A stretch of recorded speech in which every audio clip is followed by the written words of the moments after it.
நஹ்மதுஹு வனஸ்தஈனுஹு வனஸ்தக்ஃபிருஹு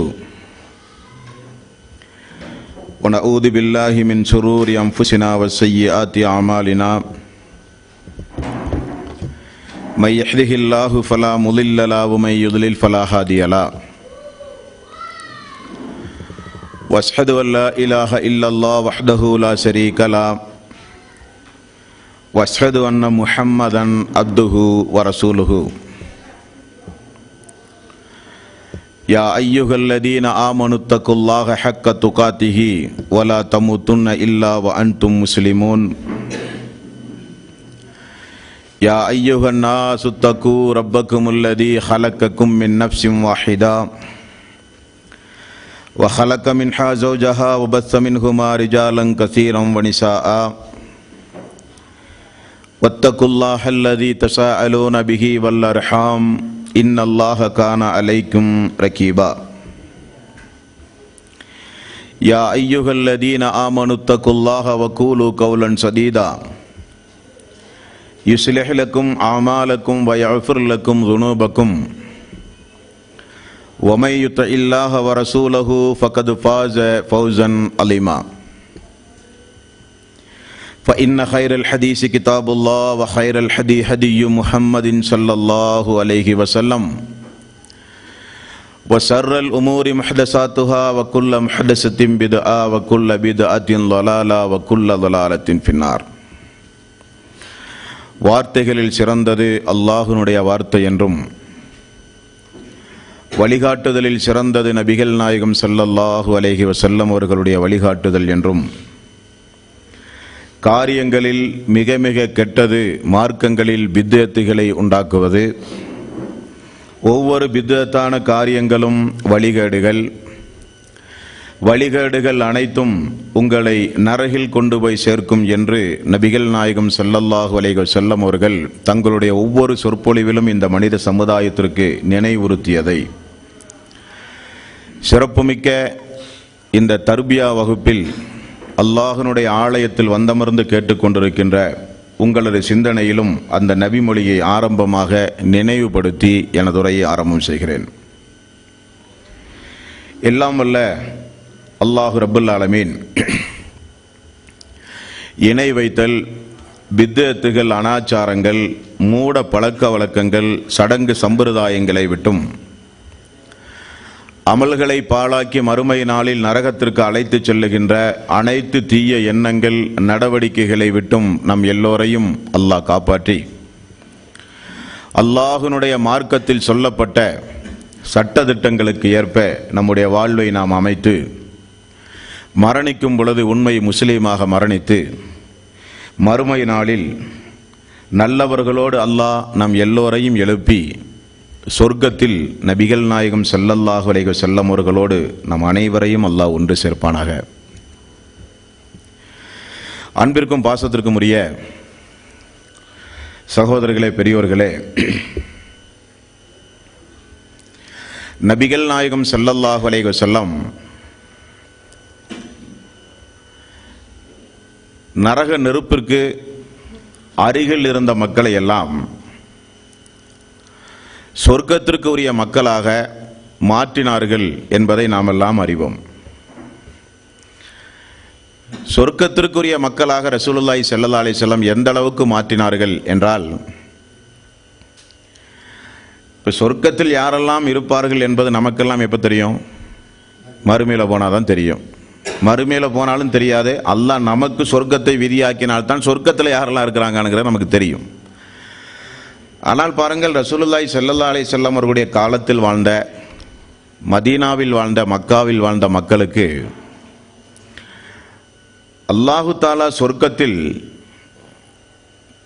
சொர்க்கத்தில் ஜன்னத்துல் ஃபிர்தௌஸ் என்கிற அந்தஸ்தை எல்லாம் அல்லாஹு தாலா யார் யாருக்கெல்லாம் கொடுப்பான் என்பதையெல்லாம் அந்த மக்கள் அந்த சொர்க்கத்திற்கு உரியவர்களை உலகத்திலேயே பார்த்தார்கள். உண்மை இல்லையா? சொர்க்கவாசிகளோடே அந்த மக்கள் வாழ்ந்தார்கள். அப்போ உலகமே அவர்களுடைய வாழ்க்கை வரலாற்றை படிக்கும்போது இதெல்லாம் ஒரு மனித சமுதாயமா? காட்டு மிராண்டி சமுதாயம், டார்க் ஏஜ், இருண்ட காலம், பார்ப்பதற்கு மனிதர்களைப் போல இருப்பார்களே தவிர மிருகத்தோடு கூட ஒப்பிட முடியாது என்றெல்லாம் வரலாறு எழுதியவர்கள் நபிகள் நாயகம் ஸல்லல்லாஹு அலைஹி வஸல்லம் அவர்கள் வந்த பிறகு, இஸ்லாம் வந்த பிறகு, திருக்குர்ஆன் இறக்கி அருளப்பட்ட பிறகு ஒழுக்கத்தையும் பண்பாட்டையும் நாகரீகத்தையும் நன்னடத்தையையும் அந்த மக்களிடமிருந்து பாடம் பெறுகிற அளவுக்கு ஒரு சமுதாயம் மாற்றப்பட்டது என்றால் அது எப்படி? ரசூலுல்லாஹி ஸல்லல்லாஹு அலைஹி வஸல்லம் அந்த மக்களுக்கு எப்படிப்பட்ட பயிற்சியை கொடுத்து அந்த மக்களை மாற்றினார்கள்? அதனுடைய பிரதிபலிப்பு தான் இந்த பயிற்சி. ரசூலுல்லாஹி ஸல்லல்லாஹு அலைஹி வஸல்லம் சொர்க்கத்தை நோக்கி அந்த மக்களை அழைத்தார்களே தவிர உலகத்தை நோக்கி அழைக்கவே கிடையாதுங்க. என்னைக்கும் பசியோடு அந்த மக்கள் வரும் பொழுது, மார்க்கத்தை எடுத்து சொல்லும் பொழுது, அந்த மக்களுக்கு ஏதாவது துன்பங்கள் நேரிட்டால் அதற்கு வருத்தம் தேடி வரும் பொழுது ரசூல் ஸல்லல்லாஹு அலைஹி வஸல்லம் அவர்கள் சொல்லுகிற பதிலெல்லாம் பாருங்கள்.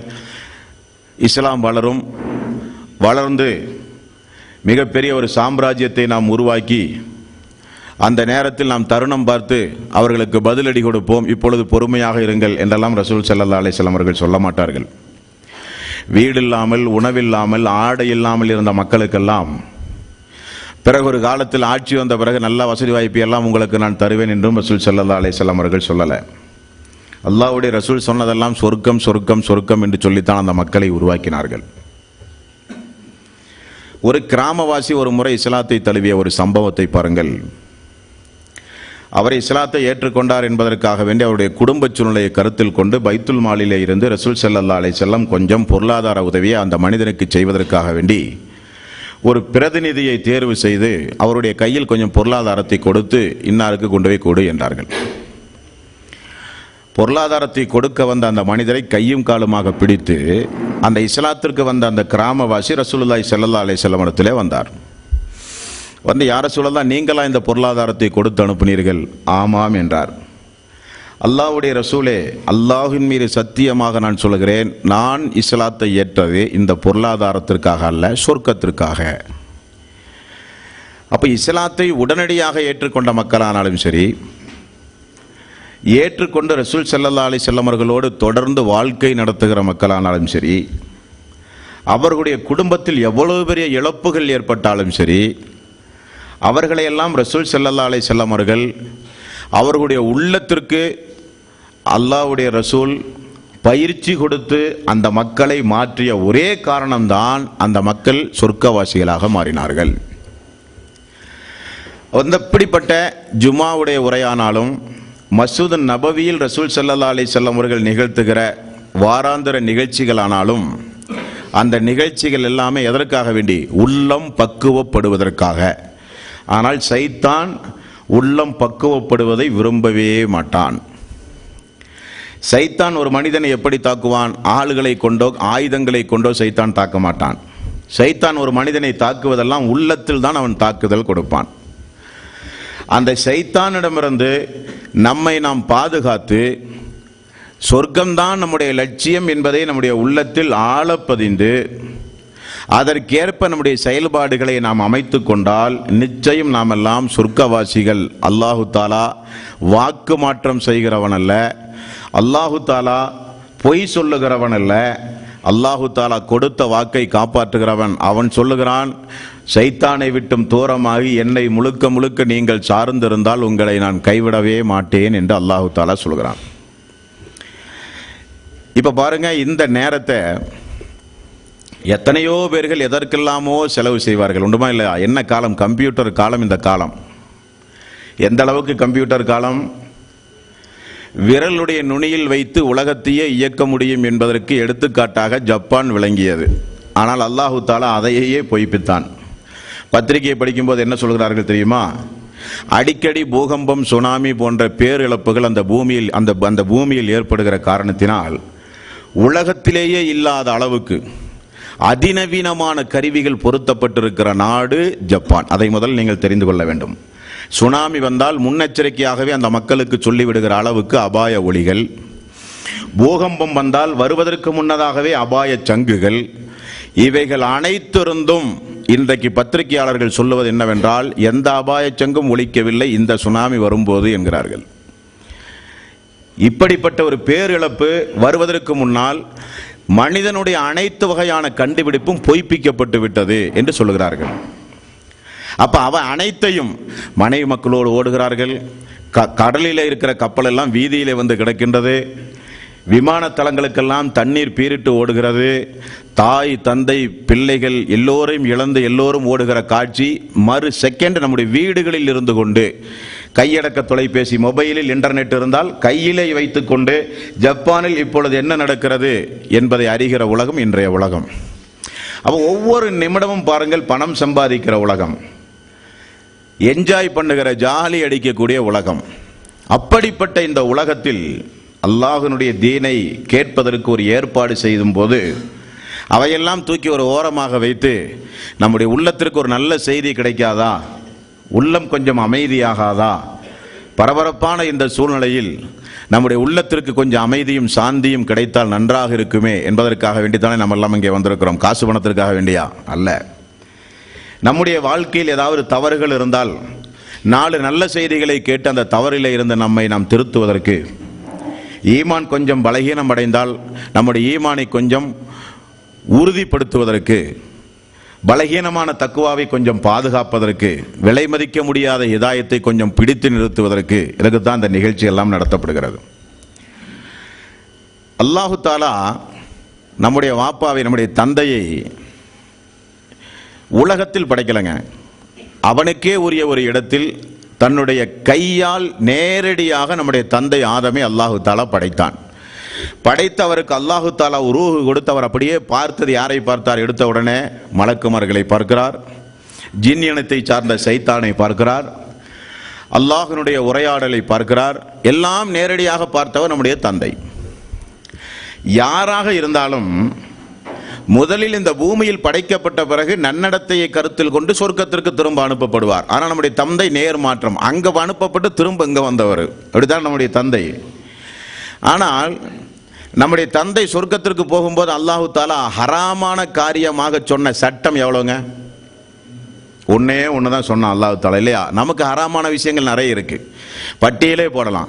ஆனா அல்லாஹு தாலா நம்முடைய வாப்பாவுக்கு சொன்னது, தந்தைக்கு சொன்னது ஒரே ஒரு ஹராமான ஒரு காரியம், அந்த மரத்துக்கிட்ட போகாத, அதை போய் பறிச்சு உண்ணாத, பாக்கி எப்படியெல்லாம் நடக்கணும்னு தோணுது அப்படியெல்லாம் நடந்துக்கன்னா. சைத்தான் என்ன செய்தான்?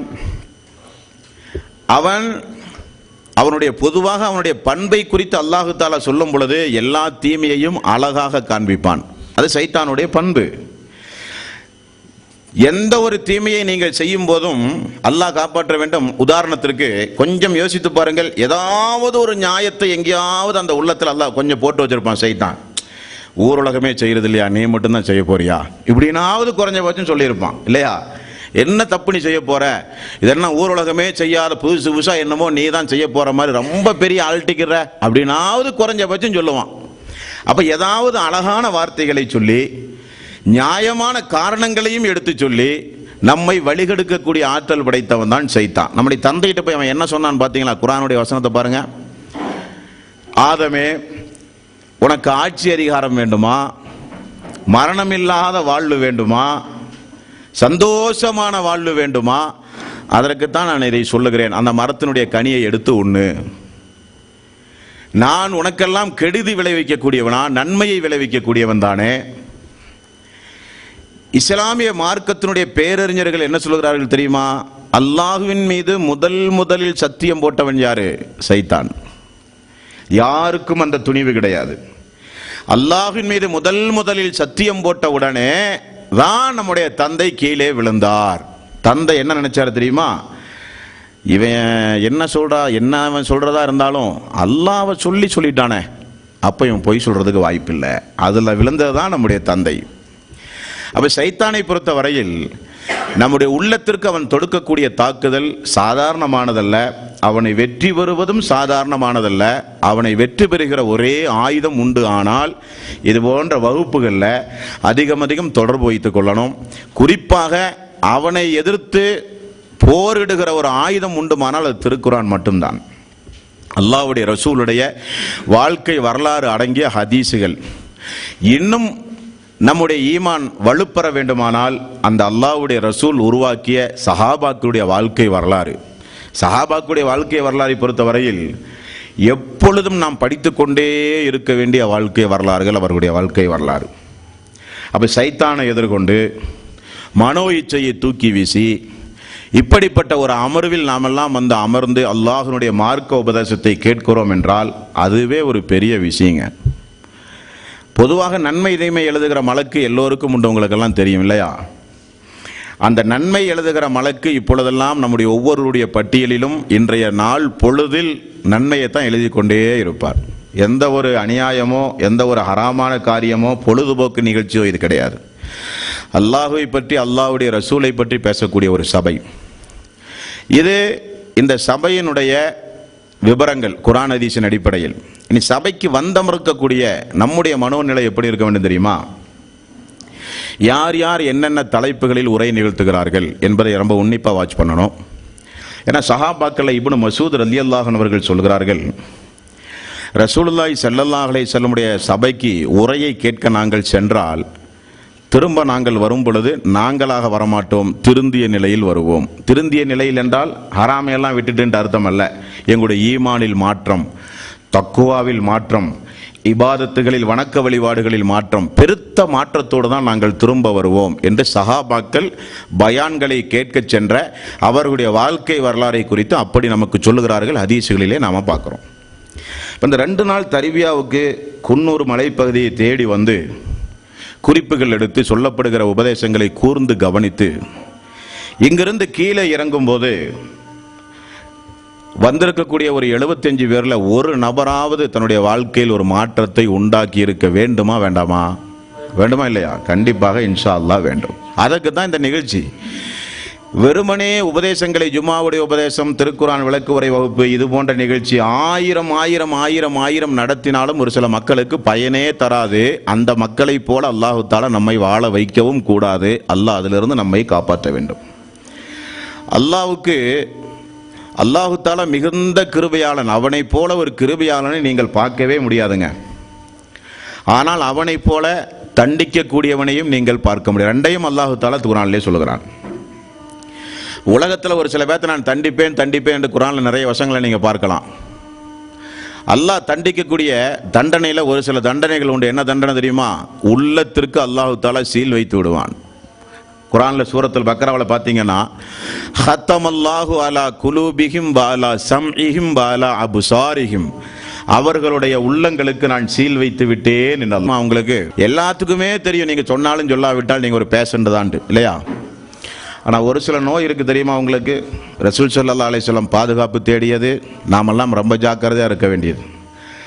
அந்த நோய் உள்ளம் சம்பந்தப்பட்ட நோய். அந்த நோய் வந்தால் உங்களுக்கு தெரியாது, உங்களை சுற்றி இருக்கிற எல்லாத்துக்குமே தெரியும்.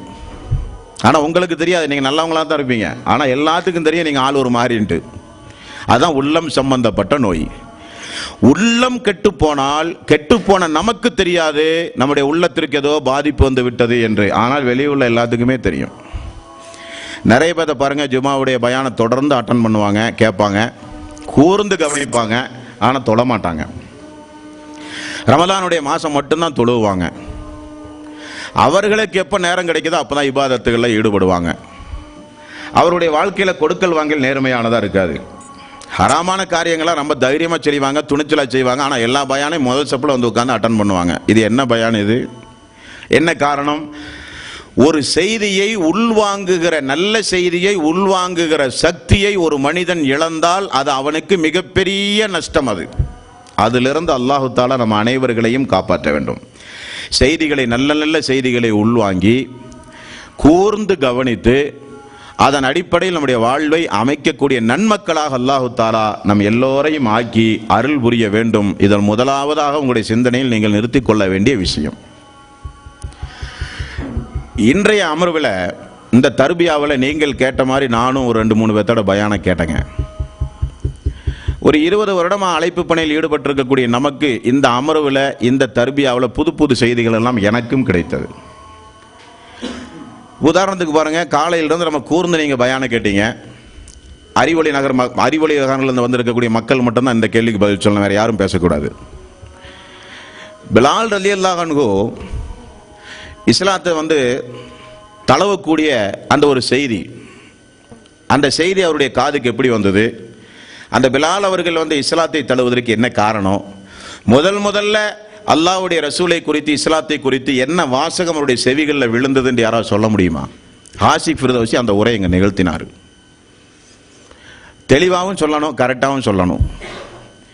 ஏன் அப்படின்னா, நாளைக்கு அல்லது நாளைய மறுநாள் திருப்பூருக்கு போய் எங்கப்பா போயிட்டு வந்தீங்க? தர்பியாவுக்கு போயிட்டு வந்தோம். யாரெல்லாம் பேசினா? ஆசிஃப் ஃபிர்தௌசி பேசினார், நசீர் ஃபிர்தௌசி பேசினார், சபீர் ஃபிர்தௌசி பேசினார், கமாலுதீன் மதனி சாப் பேசினார், கோவை ஐயூப் பேசினார். எப்படி பேசினாங்க? எல்லாம் ரொம்ப நல்லா சூப்பராக பேசினாங்க. என்ன பேசினாங்க? ரொம்ப சூப்பராக பேசினாங்க. என்ன பேசினாங்க? ரொம்ப சூப்பராக பேசினாங்க. இந்த சூப்பர் வந்து உங்களையும் திருத்தாது, உங்களுக்கு பயனும் பெறாது. சொன்ன செய்தி அப்படியே சொல்லி காமிக்கணும். பயானில் இப்படி ஒரு விஷயத்தை சொன்னாங்க, எனக்கு ரொம்ப பெரிய சங்கடமாகி போச்சு, என்னை ரொம்ப பெரிய மாற்றத்தை உண்டாக்கிருச்சு, என் வாழ்க்கையில் பெரிய திருப்பு முனையாக அந்த வாசகம் தான் அமைஞ்சது. அப்படி பிலால் ரலியல்லாஹு அன்ஹு ஒரு இஸ்லாத்தை ஏற்ற சம்பவம் ஒரு புது சம்பவம். அதை அந்த அறிவொளி நகர மக்கள் மட்டும்தான் சொல்லணும், வேறு யாரும் சொல்லக்கூடாது. ஏன் சொன்னா அவங்க தான் முதல் ஸ்டெப்பில் உட்காந்துருக்கிறாங்க. சொல்லுங்க, ரசூல் ஸல்லல்லாஹு அலைஹி வஸல்லம் காலத்தில் வாழ்ந்த பிலால் அவர்கள் இஸ்லாத்தை ஏற்பதற்கு காரணமான ஒரு சம்பவம் நிகழ்ந்தது. ஒரு நபித்தோழரின் மூலமாக இன்னும் ஒரு படி கீழே இறங்கி ஒரு குழுவும் உங்களுக்கு தந்தாச்சு. சொல்லுங்க பாப்பா என்னன்ட்டு. நீங்க அறிவொளி நகரா? சொல்லுங்க. அவராவது எந்திரிச்சாரான்னு எல்லாம் சந்தோஷப்படுறாங்க, நம்ம தப்பிச்சோமேன்ட்டு. ரைட், பரவாயில்ல.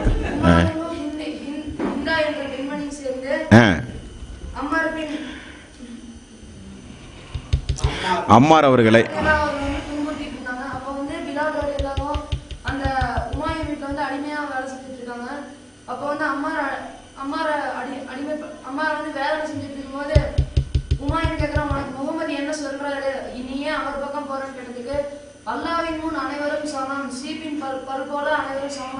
Very good, very good, very good.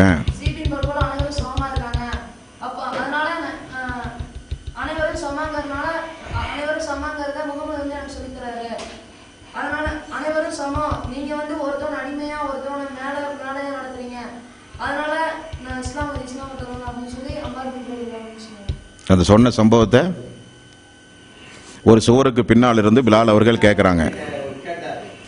அதான வாசகம். எவ்வளோ தெளிவாக பேசினார் பார்த்தீங்களா? அப்போ பெரியவங்களாம் இந்த சபையில் நீங்களும் இருக்கிறீங்க.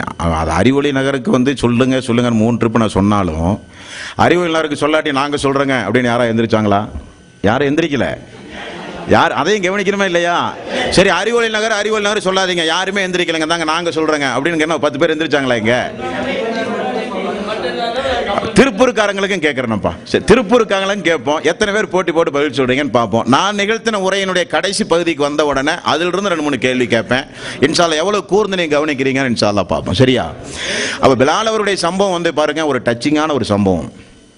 அடிமையாக இருந்து சமூகத்தில் ஒதுக்கப்பட்டு பழுதுக்கும் கருவியாகவே மனிதர்களை பயன்படுத்தக்கூடிய காலம். எடை போடுற மிஷின் இருக்கா இல்லையா, அந்த மாதிரி மனிதர்களை அடிமைகளை பயன்படுத்தப்பட்டிருக்கிற காலத்தில் அம்மார் அவர்கள் வந்து சுவருக்கு பின்னால்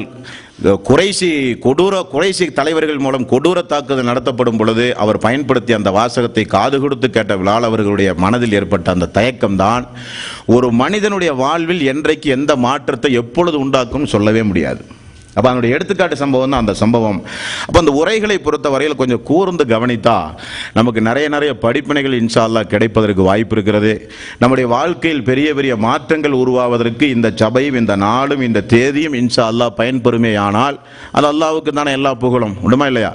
ஒரு சிறிய ஒரு பையன் எழுந்த அந்த சம்பவத்தை ஒரு அழகாக ஓரளவுக்கு தொகுத்து சொல்ல முடியும் என்றால் இந்த உபதேச கூட்டம் என்பது எந்த அளவுக்கு பயன் தரக்கூடிய கூட்டம். அப்போ அந்த நிகழ்ச்சி முடிஞ்சு போனால் ஒவ்வொரு உரைகளிலே இருந்துள்ள விஷயங்களை உங்களுக்கு மத்தியில் நீங்கள் பரிமாறிக்கொள்ளணும், நண்பர்களுக்கு மத்தியில் பரிமாறணும், வராத மக்களுக்கு எடுத்து சொல்லணும், குடும்பத்தில் போய் பரிமாறணும். இதெல்லாம் தான் இஸ்லாம் வளர்வதற்கு, இஸ்லாம் மேம்படுவதற்கு, நாம் நம்முடைய உள்ளத்தை பாதுகாப்பதற்கு பயன்படும் என்பதை நினைவில் நிறுத்தி கொண்டு நம்முடைய இந்த நிகழ்ச்சியில் நம்முடைய வாழ்க்கையில் பாருங்க, நம்ம நிறைய முறை நம்முடைய வாழ்வில் சிரிக்கிறோம், நிறைய முறை நம்முடைய வாழ்வில் நாமெல்லாம் ஒவ்வொரு கட்டங்களெல்லாம் அழக்கூடிய நேரம் வரும்போது அழுகிறோம். இந்த அழுகையும் சிரிப்பும் அல்லாஹு தாலா விசேஷமாக கொடுக்கப்பட்டதான் மனித சமுதாயத்திற்காக வேண்டி அல்லாஹு தாலா கொடுத்தது. சிரிப்பை பொறுத்த வரையில் அதுக்கு ஒரு காரணமே தேவையில்லை. யாரையா ஒரு ஆளை பார்த்தா ஒரு புன்முறுகள் பூத்து உடனே ஒரு சிரிப்பு வந்து சிரிப்போம். சிரிப்புக்கு பொறுத்த வரையில் இப்போ தான் சிரிக்கணும், இத்தனை மணிக்கு தான் சிரிக்கணும்னு டைமிங் போட்டு யாரும் சிரிக்கிறது இல்லை. அழுகையை பொறுத்த வரையில் அப்படி இல்லைங்க. நினைக்கும் போதெல்லாம் சிரித்த மாதிரி நினைக்கும் போதெல்லாம் அழ முடியாது. அழுது அவர் மனநோயாளின்னு சொல்லிடுவாங்க. அழுகை எப்போ வரும் தெரியுமா? அழ வைக்கக்கூடிய அளவுக்கு உள்ளத்தில் ஏதாவது ஒரு தாக்கம் ஏற்பட்டால் மட்டும்தான் நம்முடைய கண்களிலே கண்ணீர் வரும். இங்கே அமர்ந்திருக்கக்கூடிய நீங்களானாலும் பேசுகிற நானானாலும் நம்முடைய வாழ்க்கையில் நிறைய கண்ணீரை சிந்தி இருக்கிறோம். ஆனால் சிந்திய நாம் எல்லாம் ஒரு சமுதாயம் கண்ணீர் சிந்தி இந்த உலகத்திலிருந்து வாழ்ந்து விடைபெற்று சென்றிருக்கிறது. நபிமார்களானாலும் சஹாபாக்களானாலும் அவர்களும் தங்களுடைய வாழ்க்கையில் அழுதிருக்கிறார்கள். தேம்பி தேம்பி வாய் விட்டெல்லாம் அழுதிருக்கிறார்கள். ஹதீசுகளை படித்து பார்க்கும் பொழுது அவர்களுடைய தாடி நினையக்கூடிய அளவுக்கு அழுதிருக்கிறார்கள். அவர்கள் அமர்ந்திருக்கிற இடத்திலே இருக்கிற கற்கள் எல்லாம் நினைகிற அளவுக்கு அழுதிருக்கிறார்கள். என்ன காரணம்? அல்லாஹு தாலா திருக்குரானில் ஒரு சில மக்கள் அழுவார்கள் என்று அல்லாஹு தாலா சொல்லுகிறான். அது எப்படிப்பட்ட அழுகை? நாம் நம்முடைய வாழ்க்கையில் பாருங்க, வியாபாரத்தில் கொஞ்சோண்டு பணத்தை வச்சு ஒரு வியாபாரம் செய்வோம். அந்த வியாபாரம் நஷ்டமாகி போச்சுன்னு சொன்னால், ரஹ்மானே இனி தொழிலுக்கு என்னடா செய்கிறது அப்படின்னு நினச்சி அழுவோம். உண்டுமா இல்லையா? உண்டு. பெண் குமர்களை வீட்டில் வைத்திருக்கக்கூடிய நாமோ எப்படா அதுக்கு ஒரு நல்ல மாப்பிள்ளை வரும், ரஹ்மானை கெட்டி கொடுத்து நல்ல ஒரு வாழ்க்கையை அமைச்சு கொடுக்கறதுக்கு நமக்கு எப்படா ஒரு வாய்ப்பு கிடைக்கும் அப்படின்னு சொல்லி குடும்பத்திற்காக வேண்டி அழுகக்கூடியவர்கள் உண்டு. பிள்ளைகளை வளர்த்து ஆளாக்கும் போது நம் மக்களுடைய எதிர்காலம் என்ன ஆகுவோம், நம் மக்கள் வளர்ந்து வருகிறார்களே மக்களுடைய எதிர்காலம் என்ன ஆகுமோ அப்படின்னு சொல்லி அழக்கூடிய பெற்றோர்கள் உண்டு. நண்பர்களுக்கு நண்பர்கள் அழக்கூடியவர்களும் உண்டு. மனதிற்கு ஏதாவது கஷ்டங்களையும் துன்பங்களையும் யாராவது சமூகமோ அல்லது நண்பர்களோ அல்லது குடும்பமோ தந்தால் வேதனை தாங்காமல் அழக்கூடிய அழுகிறவர்கள் உண்டு. நோயாளிகள் அழுகிறவர்கள் உண்டு. ஆனால் பாருங்கள், அல்லாஹு தாலா திருக்குரானில் ஒரு சில மக்கள் அழுவார்கள் என்று சொல்கிறான். நபிகள் நாயகம் ஸல்லல்லாஹு அலைஹி வஸல்லம் அவர்கள் உருவாக்கிய சஹாபாக்களில் நிறைய பேர்கள் அழுதிருக்கிறார்கள்.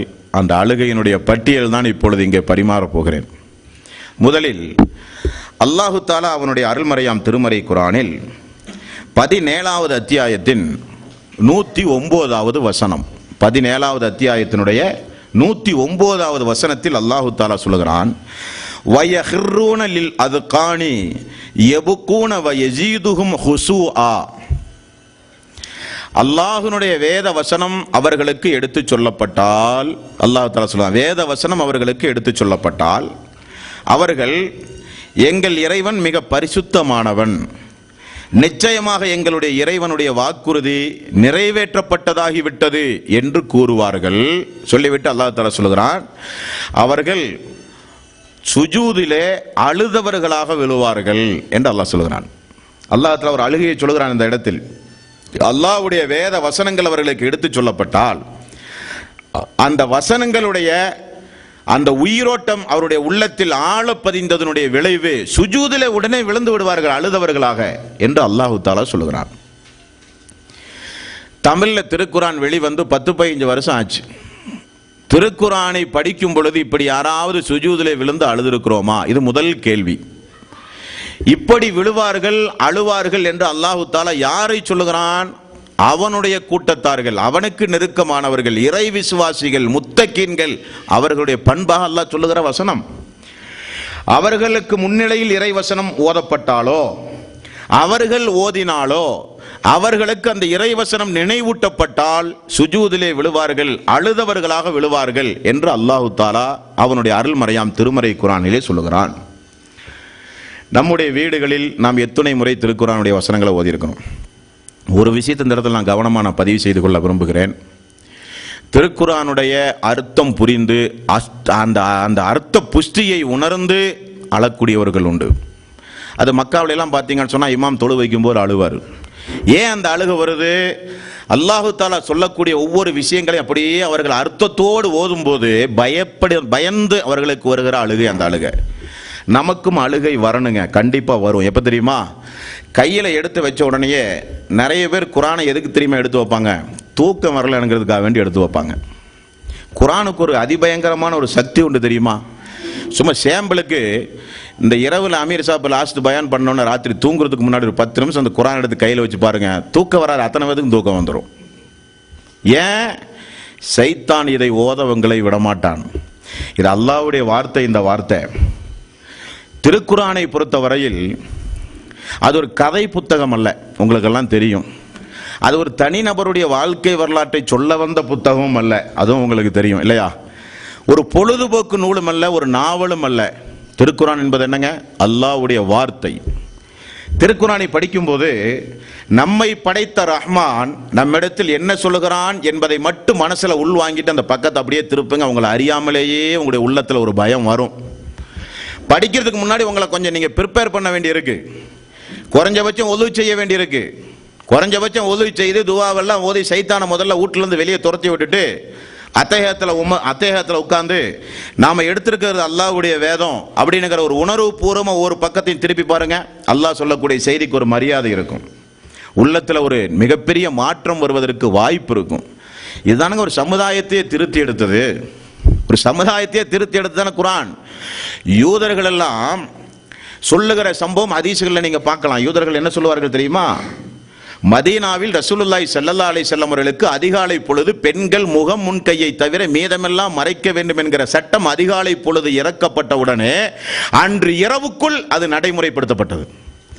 எல்லா பெண்களும் தங்களை மறைத்தவர்களாக நடந்ததை நாங்கள் பார்த்தோம் என்று யூதர்கள் சொல்லுகிற அளவுக்கு வாழ்க்கை வரலாற்றுக்கு சொந்தக்காரர்கள் நாம். ஆனா அந்த வசனம் 1400 வருஷத்தையும் தாண்டி ஊரில் இருக்குது. நம்முடைய வீடுகளில் கூட அந்த வசனம் ஒரு மாற்றத்தை உண்டாக்கல. நம்முடைய பெண்கள்கிட்ட உண்டுமா இல்லையா? என்ன காரணம்? குர்ஆன் நமக்கு சொந்தம், குர்ஆன் நமக்கு சொந்தம், நாமெல்லாம் குர்ஆனுடையவர்கள், குர்ஆனை பாதுகாக்கக்கூடியவர்கள், எங்களுடைய வேதம் திருக்குர்ஆன். சும்மா பெருமை அடித்துட்டு எந்த காரியமும் இல்லைங்க. குர்ஆன் நம்முடைய வாழ்வில் மாற்றத்தை உண்டாக்க வேண்டும். அந்த மாற்றத்தினுடைய முதல் படித்தரத்தை அல்லாஹ் தஆலா சொல்லும் போது இறை விசுவாசிகளுக்கு அந்த திருக்குர்ஆனுடைய ஆயத்து எடுத்து சொல்லப்பட்டால் சுஜூதிலே விழுவார்கள், அழுதவர்களாக விழுவார்கள். என்னுடைய ரப் எனக்கு இப்படிப்பட்ட ஒரு கட்டளையிட்டு விட்டானே. இந்த குர்ஆனுக்கு எவ்வளவு பெரிய சக்தி இருக்கு தெரியுமா உங்களுக்கு? குர்ஆன் பல முறை பயான்ல கேட்குறீங்க. அந்த குர்ஆனுடைய வசனங்கள் சொல்லக்கூடிய சபைகளில் நீங்கள் இருக்கிறீங்க. குர்ஆனுடைய மகத்துவம் தெரியுமா? ஒரு மலையின் மீது இந்த திருக்குர்ஆன் இறக்கி அருளப்பட்டிருக்குமே, ஆனால் மலை கூட தூள் தூளாக மாறிவிடும் என்று அல்லாஹ் தஆலா சொல்றான். அப்படிப்பட்ட சக்தி வாய்ந்த ஒரு வேதத்தை அல்லாஹ் தஆலா ஒரு மனிதரை முஹம்மது நபி ஸல்லல்லாஹு அலைஹி வஸல்லம் உள்ளத்தில் அதை இறக்குகிறான் என்றால் அவரை அல்லாஹ் தஆலா எப்படிப்பட்ட உறுதிமிக்கவராக அல்லாஹ் ஆக்கியிருப்பான். அந்த இராகோய்க்கு வர வைத்து பல நாட்கள் அவர் அங்கே அல்லாஹுவை நினைவு கூர்ந்து ஜிப்ரீல் அலைஹிஸ்ஸலாத்து வஸ்ஸலாம் அவர்கள் வந்து அதற்கு முன்னதாகவே அவருடைய உள்ளமெல்லாம் திறக்கப்பட்டு ஜம்ஜம் நீரால் குளிப்பாட்டப்பட்டு அவருடைய இருதயத்தில் முழுக்க முழுக்க கல்வி ஞானத்தை பூட்டிய பிறகு இறைவசனம் இறங்கினால் அந்த கணப்பரிமாணத்தை தாங்குகிற அளவுக்கு அல்லாஹ்வுடைய ரசூலை உறுதிப்படுத்திய பிறகு இறக்கிய வசனம் திருக்குர்ஆன். ஒட்டகம் என்பது எவ்வளவு பெரிய சக்தி வாய்ந்த ஒரு பிராணி தெரியுமா?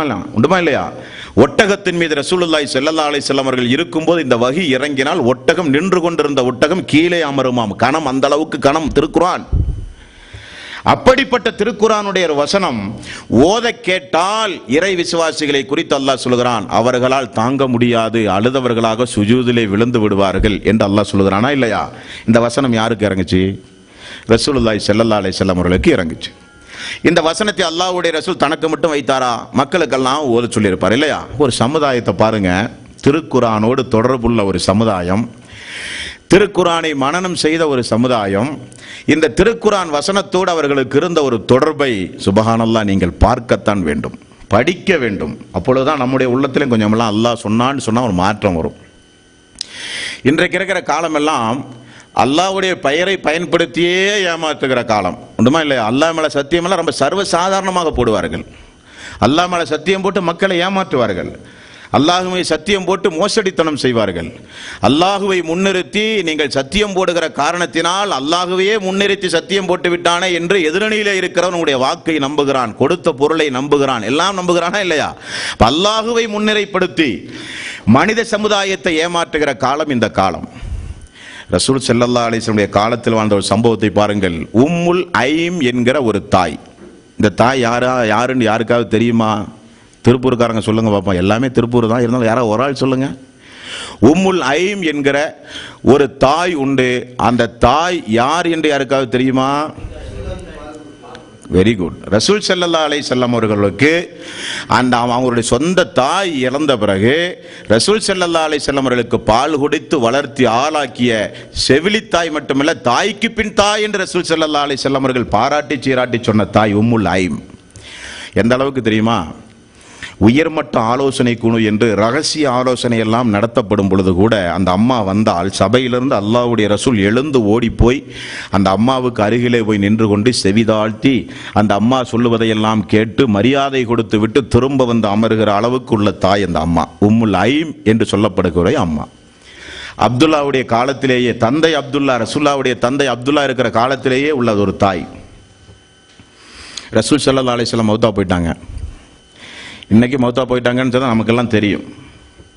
மௌத்தா போன உடனே அபூபக்கர் சித்திக் அவர்களும் உமர் அவர்களும் அல்லாஹ்வுடைய ரசூலுடைய தாய்க்கு பின் தாயாக இருக்கிற உம்முல் ஐம் அவர்களை போய் பார்த்துட்டு வருவோமே அப்படின்னு சொல்லி 2 நபித்தோழர்களும் போகிறாங்க. போன உடனே இந்த அவங்க 2 பேர்த்தையும் பார்த்த உடனே அந்த அம்மா அழுக ஆரம்பிச்சிடுறாங்க. அப்போ அபூபக்கர் அவர்கள் அந்த உம்முல் ஐம் அவர்கள்ட்ட சொல்கிறாங்க, உம்முல் ஐம் அவர்களே, ரசூல் ஸல்லல்லாஹு அலைஹி வஸல்லமுடைய பிரிவு செய்தியை நினைத்தா நீங்கள் அழுகிறீர்கள். அவருக்கு அல்லாஹு தாலா என்ன குறை வைத்திருக்கிறான்? முன்பின் பாவங்களை எல்லாம் மன்னித்து விட்டான். அல்லாஹ்வுடைய அனுமதியோடு இந்த உம்மத்திற்காக வேண்டி அல்லாஹ்விடத்தில் பரிந்து பேசுகிற அளவுக்கு மிக சிறப்பு வாய்ந்தவர், இறுதி நபி, சொர்க்கத்திற்கென்றே அல்லாஹ்வால் வாக்களிக்கப்பட்ட சொர்க்கத்திற்கு உரியவர். அப்படியெல்லாம் இருக்கும் பொழுது அவரை நினைத்து ஏன் நீங்கள் அழுகிறீர்கள் என்று சொன்னவுடன் அந்த அம்மா சொன்ன பதிலை கேட்டு 2 சஹாபாக்களும் அழுதார்கள். அந்த அம்மா என்ன தெரியுமா சொன்னாங்க? நான் எனது வளர்ப்பு மகன் முஹம்மது அவர்களுடைய மரணத்தை நினைத்து நான் அழவில்லை. அவர் மரணித்த காரணத்தினால் என்ன ஏற்பட்டது என்பதை நினைத்து நான் அழுகிறேன். என்ன ஏற்பட்டது? வஹி நின்று போய்விட்டது. வஹி நின்று போய்விட்டதை நினைத்து நான் அழுகிறேனே தவிர முஹம்மது அவர்கள் இறந்து விட்டதை நினைத்து நான் அழவில்லை. நீங்கள் சொன்னதைப் போல அல்லாஹு தாலா அவருக்கு உரிய அந்தஸ்தை கொடுத்துத்தான் இருக்கிறான் என்று சொன்னார்கள். கேட்ட உடனே நாங்களும் அழுதோம் என்ற ஹதீஸுகளை பார்க்குறோம். அப்போ பாருங்க, குர்ஆன் இறக்கப்பட்ட காலத்தில் வாழ்ந்த ஒரு மக்கள், கொஞ்சம் அப்படியே நம்ம மதீனாவுக்கு போனோம், வாழ்ந்த மக்கள். ரசூல் ஸல்லல்லாஹு அலைஹி வஸல்லம் மௌத்தா போயிட்டார். அதையே அவர்களால் தாங்க முடியாத ஒரு மிகப்பெரிய ஒரு பிரியாவிடை. மௌத்தா போன அல்லாஹ்வுடைய ரசூல் வாழ்ந்த ஒரு சமுதாயத்தில் இருக்கிற மக்களுடைய கவலை, நமக்கு வஹி வர்றது நின்று போச்சே. அல்லாஹ்வுடைய ரசூல் இருக்கிற நேரத்திலெல்லாம் திடீர்னு ஜிப்ரீல் வருவார், ஏதாவது ஒரு செய்தியை சொல்லுவார். ரசூல் ஸல்லல்லாஹு அலைஹி வஸல்லம் அல்லாஹ் இதை சொன்னான் என்று சொல்லுவாரே, அப்படிப்பட்ட வஹி நின்று போய் விட்டதே என நினைத்து அழுத சஹாபாக்கள் அந்த சஹாபாக்கள். அதான் அவருடைய அழுகைக்கும் நமக்கும் நிறைய வித்தியாசம் உண்டுன்னு ஆரம்பத்திலே சொன்னேன். ஒரு வாரம் ஆச்சு, திங்கக்கிழமையிலேருந்து ஞாயிற்றுக்கிழமை வரையும் ஆச்சு. குர்ஆனுடைய ஒரு பக்கத்தை கூட படிக்காமல் நம்ம இந்த ஒரு வாரத்தை கழிச்சிட்டோமே. என்னைக்காவது நம்ம அழுதுருக்கிறோமா? என்னைக்காவது நம்ம அழுதுருக்கிறோமா? மாத கணக்கா, 2 மாத கணக்கா, 3 மாதமா, 6 மாதமா, வருட கணக்கா திருக்குர்ஆனுடைய ஒரு பக்கத்தை கூட புரட்டாத அன்பர்கள் எல்லாம் இருக்கலாம், குறைத்து மதிப்பிடலாம். ஆனால் சரியா என்பதை பரிசீலனை தான் தர்பியாவுக்கே வந்திருக்கிறோம். கொஞ்சம் யோசித்து பாருங்கள்.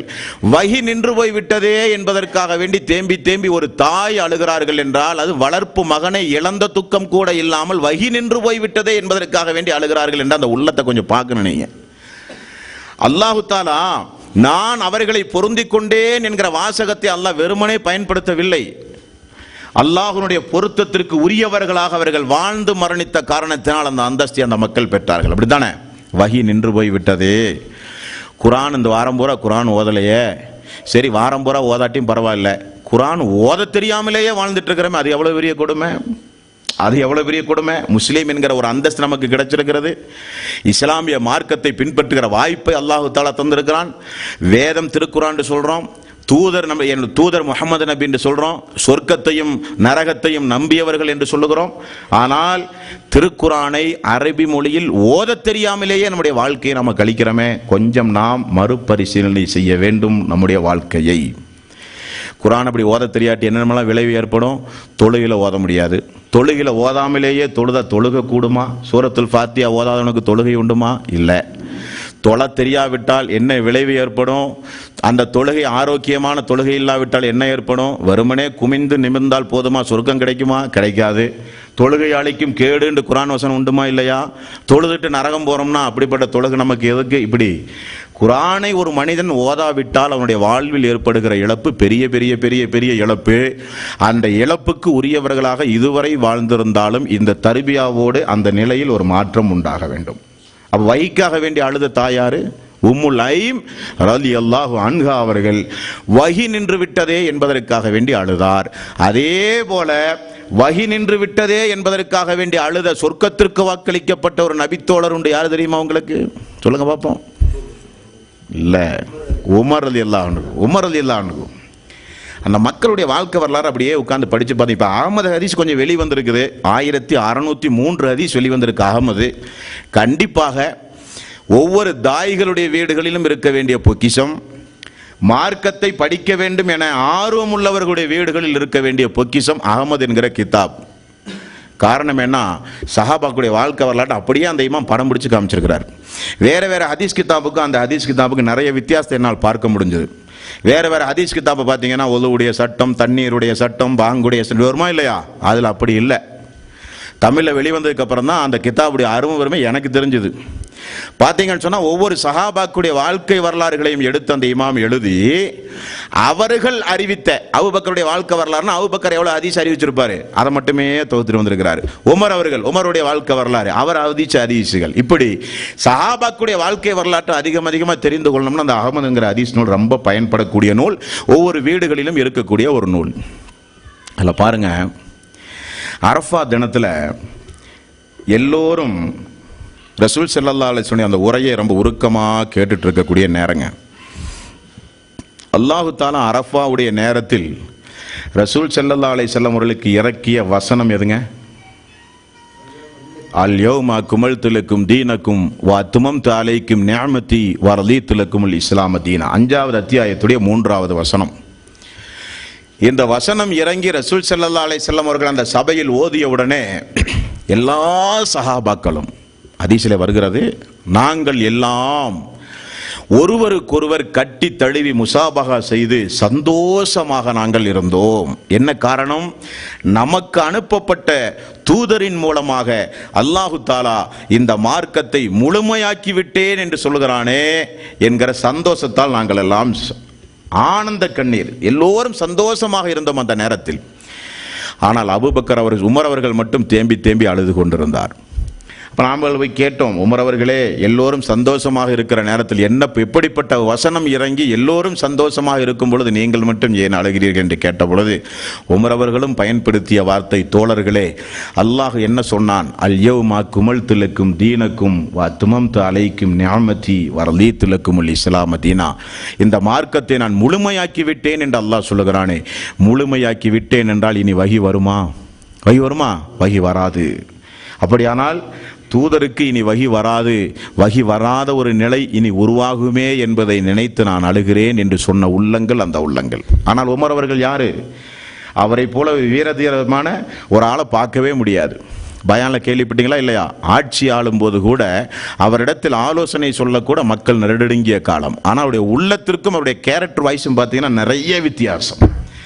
உள்ளம் என்பது அவ்வளவு இலகுவாக அல்லாஹ்வுக்காக, மார்க்கத்திற்காக, சொர்க்கத்திற்காக, நன்மையான அமல்களை செய்வதற்காக, அல்லாஹுவால் படைக்கப்பட்ட அடியார்களின் மீது இரக்கம் காட்டுவதற்காக வேண்டியெல்லாம் அந்த உள்ளம் இருந்த அந்த பக்குவத்தை பார்க்க வேண்டும். சுப்ஹானல்லாஹ். அப்படி வஹி நின்று விட்டதே என்பதற்காக வேண்டி அழுத சஹாபாக்கள், தோழர்கள், அந்த தோழர்கள். நாம என்னைக்காவது குர்ஆனுக்காக வேண்டி அழுதுருக்கிறோமா? குர்ஆன் ஓத படிக்கலையே, இன்னைக்கு பூரா குர்ஆன் ஓதாமலே இருந்துட்டோமே, ஒரு நாளைக்கு ஒரு பக்கம் கூட படிக்காமல் நம்முடைய வாழ்க்கை இன்னைக்கு 24 மணி நேரம் போயிருச்சே, குறைஞ்சபட்சம் குர்ஆனுடைய வசனத்தை கேட்கிற வாய்ப்பு கூட கிடைக்காம போச்சே என்பதற்காக வேண்டிய அழுதவர்கள் நம்மில் துணை பெறுகள். இந்த நிலைகளில் எல்லாம் ஒரு சில மாற்றங்கள் வர வேண்டும். நபிகள் நாயகம் ஸல்லல்லாஹு அலைஹி வஸல்லம் இறந்த உடனே உம்முல் ஃபதுல் என்று சொல்லப்படுகிற ஒரு பெண்மணி, உம்முல் ஃபதுல் என்கிற ஒரு பெண்மணி, இந்த அம்மா மகன்கிட்ட சொல்றாங்க, மகனே எனக்கு முன்னிலையில் திருக்குர்ஆனுடைய வசனத்தை ஓது. உம்முல் ஃபதுல் அவர்கள் சொல்கிறார்கள், எனக்கு முன்னால் திருக்குர்ஆன் வசனத்தை ஓது. மகன் எடுத்த உடனே வல் முர்சலாத்தி என்று சொல்லப்படுகிற அந்த அத்தியாயத்தை அப்படியே மகன் ஓத ஆரம்பித்த உடனே அம்மா சொன்னார், மகனே இந்த அத்தியாயத்தை ஓதாதே, நிறுத்து என்றார்கள். சொன்ன உடனே எனது தாயை நான் பார்த்தேன், கண்களிலே இருந்து மளமள என தண்ணீர் வந்தது. அழுக ஆரம்பித்தார்கள். ஏன் அழுதார்கள்? வசனமே ஓதலையே. வல்முர்சலாத்தின்னு ஆரம்பித்த உடனே அந்த தாய் அழுவதற்கு என்ன காரணம்? தாய் சொன்னாங்க, ரசூல் ஸல்லல்லாஹு அலைஹி வஸல்லம் மௌத்தா போகும்போது மகரீபுடைய நேரத்தில் கடைசியாக ஓதுன அத்தியாயம், இந்த அத்தியாயம் நீ இதை ஓதுனோன்னே எனக்கு அந்த ஞாபகம் வந்துருச்சு, ஓதாத மகனேன்ட்டாங்க. இது அந்த மக்களுடைய வாழ்க்கை. அந்த மக்கள் எதற்காக வேண்டியெல்லாம் அழுதார்கள் என்று தொகுத்து பார்க்கும்போது நாம் நம்முடைய வாழ்க்கையில எல்லாம் அழுதுருக்கிறோம். எல்லாம் உலகத்திற்காக, ஏதாவது ஒரு காரணத்திற்காக, ஏதாவது ஒரு காரியத்திற்காக. ஆனால் அந்த மக்கள் அழுகையெல்லாம் அல்லாஹ்வுடைய ரசூல், மார்க்கம், மறுமை, தன்னுடைய சொந்த வாழ்விலே இருக்கிற அமல் அல்லது மார்க்கத்தை ஏற்காமல் வாழ்ந்து கொண்டிருக்கிற அறியாமையிலே இருக்கிற மக்கள், நம்முடைய தாய், மனைவி, இப்படி எல்லாம் மறுமைக்காக வேண்டி அழுத மக்கள் அந்த மக்கள். உலகத்திற்காக வேண்டி அழுகிற மக்கள் நாமெல்லாம். அப்ப ரசூல் ஸல்லல்லாஹு அலைஹி வஸல்லம் மஹ்ரிபில் இந்த அத்தியாயத்தை தான் ஓதினார்கள் என்று சொல்லுகிற அளவுக்கு பெண்கள் தொழுகையில் பங்கெடுத்தார்கள் என்பது தனி சட்டம். ஓதிய தொழுகையில் பங்கெடுத்த அந்த பெண்கள் எல்லாம் இந்த அத்தியாயத்தை ரசூல் ஸல்லல்லாஹு அலைஹி வஸல்லம் இந்த நேரத்தில் ஓதினார்கள் என்று நினைவு கூறுகிற அளவுக்கு அந்த பெண்கள் திருக்குர்ஆனோடு தொடர்பு வைத்திருக்கிறார்கள் என்றால், மஹ்ரிபில் தொழுகை நடக்க போது ஒரு சேலஞ்சா பேசுவோமே, இமாம் மஹ்ரிப் தொழுகையில் சூரத்துல் ஃபாத்திஹா பிறகு துணை சூரா ஓதட்டு, இஷா தொழுகை முடிஞ்சோடனே துணை சூரா என்ன ஓதினாருன்னு கேட்டு யாராவது பதில் சொல்லுங்க பார்ப்போம். யாருக்கா பதில் சொல்ல முடியுமா? சும்மா அப்படியே ஒரு ஜடமாட்டம் நிற்போம் நம்ம தொழுகையில். வளல்லாலின்னு சொன்னால் ஆமீன்னு ஒரு வார்த்தையை சொல்லுவோம். என்ன சூறா ஓதுறாரு, என்ன செய்கிறாரு, என்ன விஷயம், என்ன ஆயுதுன்னு தெரியாது. அந்த அளவுக்கு சஹாபாக்குடைய வாழ்க்கை வரலாறுகள் நம்முடைய ஹதீஸுகளின் வாயிலாக நாம் படிக்கும்போது நமக்கு மிகப்பெரிய ஒரு வருத்தங்க. அல்லாஹு தஆலா நமக்கு நிச்சயம் சொர்க்கம் தர வேண்டும். காரணம் ஏனென்றால் சிறுக்கு இல்லாமல் வாழ்ந்து விட்டோம். உண்டுமா இல்லையா? சிறுக்கு நம்முடைய வாழ்க்கையில் கிடையாது, தௌஹீத் உண்டு. தௌஹீதை பின்பற்றிய காரணத்தினால் அல்லாஹ் நமக்கு ஒரு வாக்கு தந்திருக்கிறான், உங்களுக்கு சொர்க்கத்தை நிச்சயமாக நான் தருவேன். நாம செய்யக்கூடிய ஏதாவது குசும்புத்தனமான வேலைகளுக்கு கொஞ்சம் நரகத்தில் போட்டு அப்படி கொஞ்சம் கொஞ்சம் வாட்டி எடுத்தாலும் இறுதியில் நமக்கு சொர்க்கம் உண்டு, அது நமக்கு கேரண்டி. ஆனால் அந்த வாட்டுறதிலிருந்து தப்பிக்கணும், அது சாதாரண தண்டனை அல்ல. சிறிய வேதனை கூட நம்மளால் தாங்க முடியாது. அப்ப அல்லாஹு தாலாவை பொறுத்த வரையில அல்லாஹு தாலா நமக்கு நிச்சயமாக சொர்க்கத்தை தருவாங்க, மாற்றமே இல்லைங்க. ஆனால் அந்த மக்களோடு அல்லாஹு தாலா எந்த அளவுக்கு ஒன்றிணைந்து அந்த மக்களோடு அல்லாஹு தாலா இருந்தான் என்பதற்குரிய உதாரணங்க இந்த உதாரணம். ஒரு சம்பவத்தை பாருங்க, சுபஹானல்லாஹ். உபை இப்னு கௌஃப் என்கிற ஒரு நபித்தோழர். இவர் யார் தெரியுமா? முதல்ல இவர் வஹி எழுதுகிற அணியில் உள்ளவர். வஹி இறங்குச்சுன்னு சொன்னா ரசூல் ஸல்லல்லாஹு அலைஹி வஸல்லம் எழுத படிக்க தெரியாத, ஓதுவாரு, எழுதுக்கிறதுக்கு ஒரு சபைகள் இருக்கும். அதில் உபை இப்னு கௌஃப் என்கிற ஒரு நபித்தோழர். ரசூல் ஸல்லல்லாஹு அலைஹி வஸல்லம் ஒரு நாள் உபை இப்னு கௌஃபை எனக்கு அருகில் வந்து அமருங்கள் என்றார்கள். அல்லாஹ்வுடைய ரசூலுக்கு முன்னாடி எப்படி சஹாபாக்கள் அமர்வார்கள் தெரியுமா? அதை முதல்ல நீங்க தெரிஞ்சுக்கணும். மார்க்கத்தை கற்றுக்கொள்வதற்காக வேண்டி அல்லாஹ்வுடைய ரசூலுக்கு முன்னால் சஹாபாக்கள் அமருவது, அல்லாஹ்வுடைய ரசூலுக்கு அருகில போய் மண்டியிட்டு அத்தையத்தில் உட்காருவோமா இல்லையா, அந்த மாதிரி உட்காருவார்கள், அச்சடக்கத்தோடு உட்காருவார்கள். காரணம், தூதர், சாதாரண மனிதர் அல்ல, அல்லாஹ்வுடைய ரசூல். அப்படி போய் உட்கார்ந்தார். ரசூல் ஸல்லல்லாஹு அலைஹி வஸல்லம் லம் யகுனில் லதீன கஃபரு என்கிற அத்தியாயத்தை அப்படியே ரசூல் ஸல்லல்லாஹு அலைஹி வஸல்லம் ஓதுறார். உபை இப்னு கௌஃப் ஓதி முடிகிற வரை பேசாமல் இருந்துட்டு, என்ன யா ரசூலல்லாஹ், எவ்வளவு தோழர்கள் இந்த சபையில் இருக்கிறார்கள், உபை இப்னு கௌஃபாவிய என்னை அழைத்து பிரத்யேகமாக லம் யகுனில் லதீன கஃபரு என்கிற சூரா ஓதுறீங்களே யா ரசூலல்லாஹ், என்ன காரணம்னு கேட்டான். ரசூல் ஸல்லல்லாஹு அலைஹி வஸல்லம் சொன்ன பதில் என்ன தெரியுமா? அல்லாஹு தாலா உம்முடைய தோழர் உபை இப்னு கௌஃப் அவர்களை அழைத்து இந்த அத்தியாயத்தை ஓதுன்னு அல்லாஹ் சொன்னான்டார் ரசூல் ஸல்லல்லாஹு அலைஹி வஸல்லம். உபை இப்னு கௌஃப் அப்படியே ஆச்சரியப்பட்டு போய், யார சொல்லலாம், உபை இப்னு கௌஃப் என்கிற என்னுடைய பெயரை அல்லாஹ் சொன்னானா? ஆம், அல்லாஹ் சொன்னான். அல்லாஹ் சொன்னான். சொன்ன உடனே அவருக்கு அழுகை தாங்க முடியவில்லை. தேம்பி தேம்பி தேம்பி தேம்பி அவர் அழுதார் என்ற ஹதீஸுகளிலே நாம் பார்க்கிறோம். அல்லாஹ்வோடு அந்த மக்களுக்கு இருக்கிற தொடர்பு, நீங்க பயான்ல நிறைய நீங்க கேள்விப்பட்டிருப்பீங்க. ரசூல் ஸல்லல்லாஹு அலைஹி வஸல்லம் அவர்கள் நோய்வாய்ப்பட்டார்கள். தொழுகைக்கு கூட செல்ல முடியாத நிலைமை. நோய்வாய்ப்பட்ட உடனே ரசூல் ஸல்லல்லாஹு அலைஹி வஸல்லம் என்ன செய்தார்? கடைசியில் நம்மளால் இனி எந்திரிச்சு போக முடியாது, இஷாவுடைய நேரம், நம்மளால் எந்திரிச்சு போக முடியாது, மக்களுக்கு இமாமாக நிற்க முடியாது. ஏன்னா நின்றாலே மயக்கம் போட்டு கீழே விழுந்துடுறாரு, உட்கார்ந்து தான் இனி தொழக்கூடிய கண்டிஷன்ஸ் நிலைமை. ரசூல் ஸல்லல்லாஹு அலைஹி வஸல்லம் அவர்கள் ஆயிஷா அவர்களை அழைத்து, உங்களுடைய தந்தை அபூபக்கரை மக்களுக்கு இனி இமாமாக தொழ வைக்க சொல்லுங்கள், முதல் உத்தரவு. இது வந்ததுன்னா எவ்வளவு பெரிய ஒரு சந்தோஷம் முதல்ல மனசுக்கு வேணும். அல்லாஹ்வுடைய ரசூல் நின்ன ஒரு முசல்லாவில் மக்களுக்கு தொழுகை நடத்துகிற ஒரு அந்தஸ்தை அவர் உயிரோடு இருக்கும் பொழுது அவருடைய நாவிலே இருந்து அவருக்கு பதிலாக ஒரு பிரதிநிதியை ரசூல் ஸல்லல்லாஹு அலைஹி வஸல்லம் ஒரு நபராக அபூபக்கர் சித்திக் அவர்களை அல்லாஹ்வுடைய ரசூல் தேர்வு செய்கிறார்கள். அது எவ்வளவு பெரிய சிறப்பா இல்லையா? அது பெரிய ஒரு சிறப்பு, உங்களை யாரையாவது ஒரு ஆளை கூப்பிட்டு ஆஃபீஸாக கூப்பிட்டு மக்காவில் நீங்கள் இன்றைக்கி மாதிரி தொழுவைங்கன்னு சொன்னால் உங்கள் நிலைமை என்னவாகும்? மக்காவில் தொழு வைக்கவான்னு அவருக்கு அப்போ ஹார்ட் அட்டாக் வந்துடும், உண்டுமா இல்லையா? அந்த இடத்துடைய அந்த அந்தஸ்தை நினைத்து மக்காவில் போய் நான் தொழு வைக்கவா? அதை விட பல கோடி கோடி கோடி ரசூல் ஸல்லல்லாஹு அலைஹி வஸல்லம் முஸல்லா அவர் நின்று தொலை வைத்த ஒரு இடத்தில் உம்முடைய தந்தையை தொலை வையுங்கள் என்று சொன்ன உடனே குடும்பத்துக்கே ஒரு சந்தோஷம் வரணும். ஆனால் ஆயிஷா அவர்கள் என்ன சொன்னார்கள் தெரியுமா? யா ரசூலல்லாஹ், எனது தந்தைக்கு பகரமாக உமர் அவர்களை நீங்கள் நியமிக்கலாமே என்று சொல்றதுக்கு என்ன காரணம்? அந்த ஹதீஸை பாருங்க, சொல்றதுக்கு என்ன காரணம்? எனது தந்தை திருக்குர்ஆனுடைய வசனத்தை ஓதும் போது அழுது விடுவார். அதான் ஹதீஸ்ல வருது, திருக்குர்ஆன் வசனத்தை ஓதும் போது அவர் அழுது விடுவார். நம்ம நமக்கெல்லாம் இப்படி சர்டிஃபிகேட் கொடுப்பாங்களா? எங்கள் வாப்பா ஓதும்போது அழுவாருன்னு. எங்கள் வாப்பா ஓத தெரியலையேன்னு வேணா அழுவாங்க. எங்கள் வாப்பா தொழுவுறது இல்லையே, எங்கள் வாப்பாவுக்கு குர்ஆன் ஓதவே தெரியலையே, இப்படி வேணா நம்ம மக்கள் அழுவாங்க. ஆனால் பெற்ற மகள் தந்தைக்கு கொடுக்கக்கூடிய சர்டிஃபிகேட், குர்ஆனுடைய வசனம் ஓதும் போது எங்கள் வாப்பா அழுதுருவார், யாரை சொல்லலாம், உமர் அவர்களை நீங்கள் நின்று தொலை வைக்க சொல்லுங்க. ரசூல் ஸல்லல்லாஹு அலைஹி வஸல்லம் அவர்கள் கண்டித்தார்கள். கண்டித்து மீண்டும் அதை வலியுறுத்தி அபூபக்கர் அவர்கள் தான் தொலை வைக்க வேண்டும் என கொஞ்சம் கண்டிப்பான வாசகத்தை சொன்ன உடனே அபூபக்கர் அவர்கள் மக்களுக்கு தொழுவித்தார்கள் என்று பார்க்கிறோம். நமக்கு சட்டம் அதுவல்ல. குர்ஆனுடைய வசனத்தை ஓதும் போது அழுவார் என்று சொன்னால் அந்த மக்களுடைய உள்ளத்தை கொஞ்சம் பார்க்க வேண்டாமா? அல்லாஹ்வுடைய வார்த்தை அல்லவா திருக்குர்ஆன். ஹதீஸை பொறுத்தவரையும் மன் அமில அமலல் லைஸ அலைஹி அம்ருனா ஃபஹுவ ரத்துன், இது ஹதீஸ், விடுமா இல்லையா? இந்த ஹதீஸை இப்படி நான் அரபியில் சொன்னதுக்கு எனக்கு ஏதாவது நன்மை கிடைக்குமா? ஒரு இடத்துக்கு 10 நன்மை ஏதாவது கிடைக்குமா? இல்லை. அதை நடைமுறைப்படுத்தும் பொழுதுதான் நமக்கு நன்மை. ஹதீஸுகளை பொறுத்தவரையில் ஒன்றை நடைமுறைப்படுத்தும் பொழுதுதான் நன்மை. அலிஃப் லாம் மீம் தாலிகல் கிதாபு லா ரைப ஃபீஹி ஹுதல் லில் முத்தகீன், இப்படி நான் ஓதுறேன், அது என்னன்னு எனக்கு தெரியல, ஆனால் நான் நடைமுறைப்படுத்தவும் இல்லை. ஓதியதற்கு ரசூல் ஸல்லல்லாஹு அலைஹி வஸல்லம் என்ன சொன்னார்? ஒரு வார்த்தைக்கு 10 நன்மை. ஹதீஸை வாசிச்சா நன்மை இல்லை, குர்ஆனை வாசித்தால் நன்மை. அதுதான் குர்ஆனுக்கு அவ்வளவு பெரிய மகத்துவம். அந்த குர்ஆனுடைய வசனத்தை ஓதும் போது என்னுடைய தந்தை அழுது வருவார் யார சொல்லலாம் என்று மகள் தன்னுடைய தந்தைக்கு சர்டிபிகேட் கொடுக்குறாங்கன்னு சொன்னா அது குடும்பம்.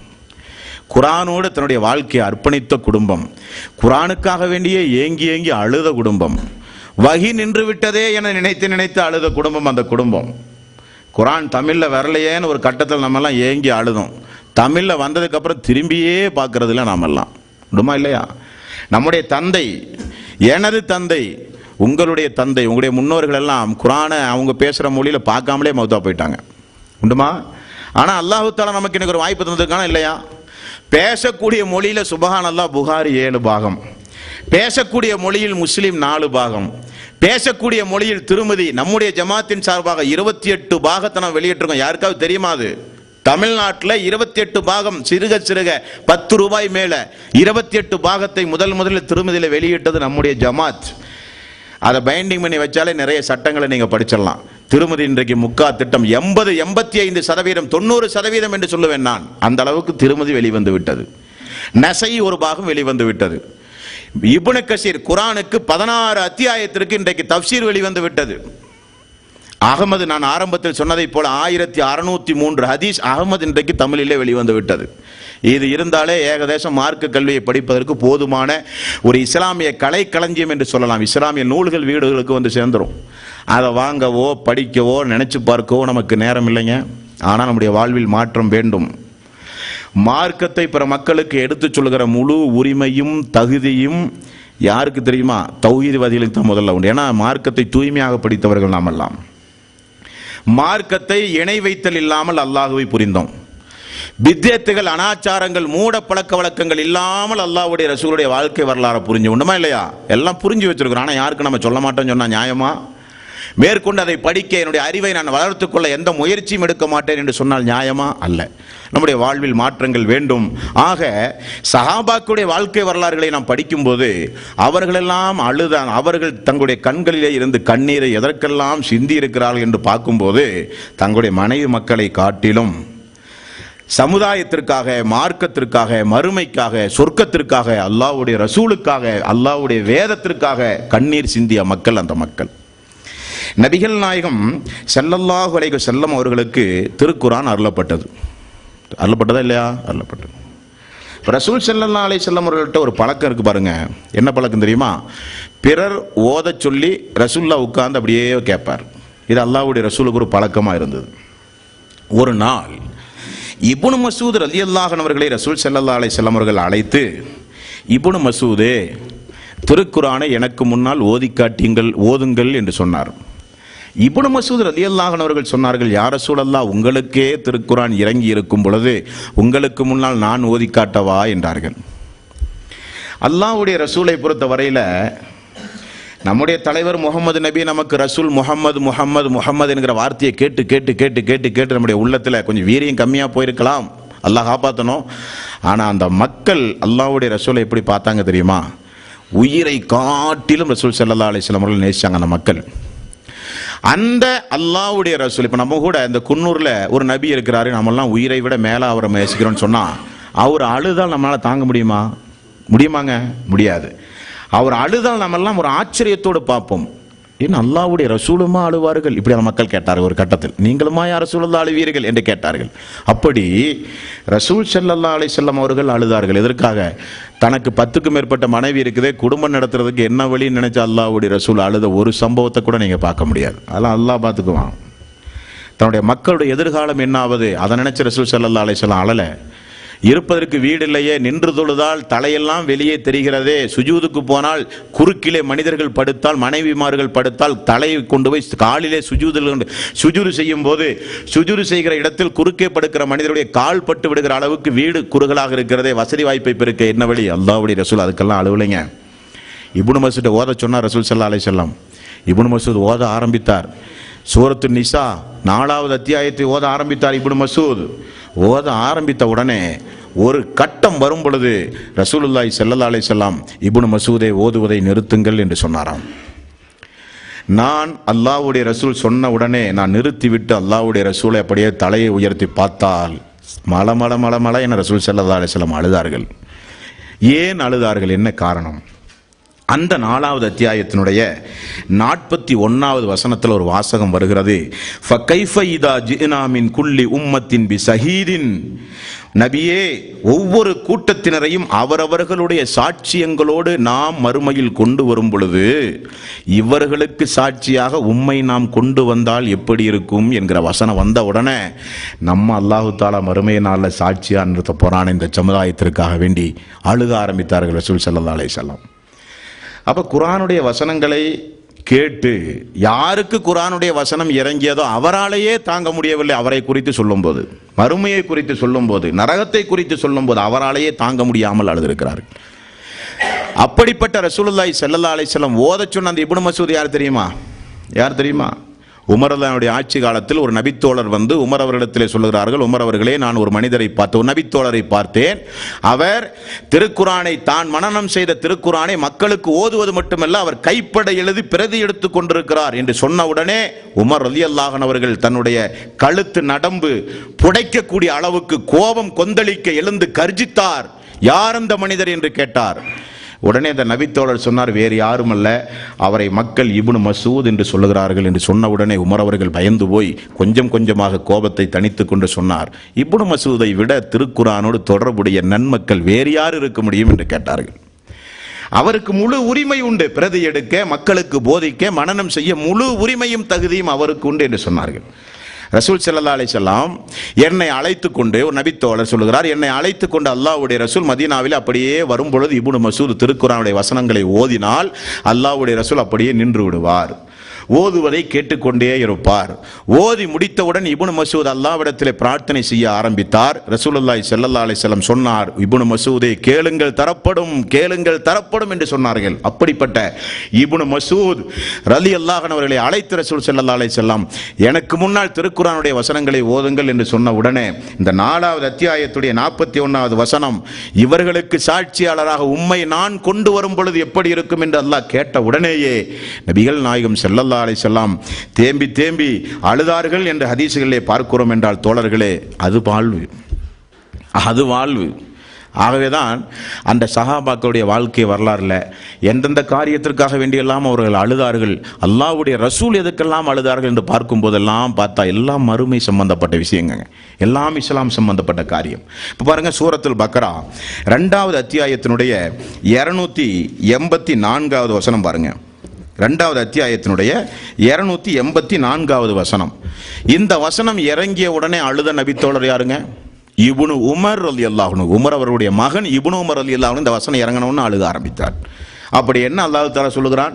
இந்த வசனத்தை இப்போ நான் ஓதுறேன், அழுகிற அளவுக்கு ஏதாவது இருக்கான்னு நீங்கள் கொஞ்சம் டெஸ்ட் பண்ணி பாருங்க.